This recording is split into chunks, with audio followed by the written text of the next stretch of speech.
Hey there, it's Beth from Scrapping Wonders, and I'm up doing a collaboration with Crafty Meggy, and I'm super excited about this. It's all about stash rating. And for this video, we decided to use frames. I have also been hoarding this beautiful floral paper. It's from Cocoa Vanilla, Wild at Heart, and it's stunning. So what I did was I grabbed all of the frames that I thought went with the paper and went with the grid slash layout that I was using, and I laid them out. And then that first photo, I actually needed to print it. It was in my it was on my hard drive, so I created a format in Photoshop Elements so that I could print that out as a 2x2, and then just trimmed everything off. And then the little frames here, I felt that they needed something to make them show up a little bit more, and I grabbed a piece of vellum, and that worked out perfectly for me because the vellum toned down the flowers and then the frames popped a little bit more. I would have loved to have put like an entire piece of vellum over this page, but every time I have tried that, it just does not work for me. So I went with this.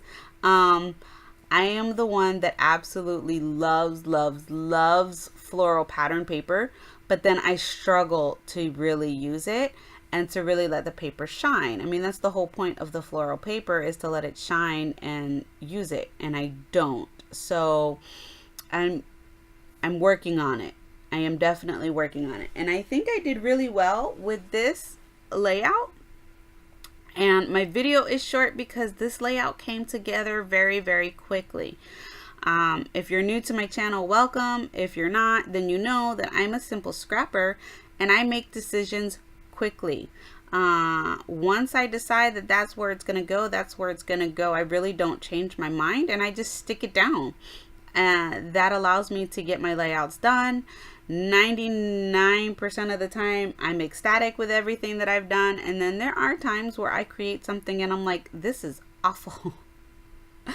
But I just leave it and I roll with it, because at the end of the day the story is told, and that is the point of scrapbooking, right? So what I did was I grabbed you know, that fun foam for Michaels for cheap, and I backed all of the photos. And then I used my fine liner bottle to adhere the little frames with the vellum. I didn't want to use the tape runner because I didn't want to take the chance of the tape runner showing up through the vellum anywhere. And then I grabbed some thickers that are super old, but they're one of my favorites, and I can't remember what they are, but I like them because they're so thin. And I gave this layout the title of the princess, because she is the princess in the family. I only have one sweet little baby girl, and she's not a baby anymore. She's hit double digits, but still. I hope you enjoyed this. Be on the lookout for next week for another Stash Raiders layout from me and Crafty Meggy. I have some close-ups at the end, so be sure to check those out. All right, thank you so much for watching. Bye.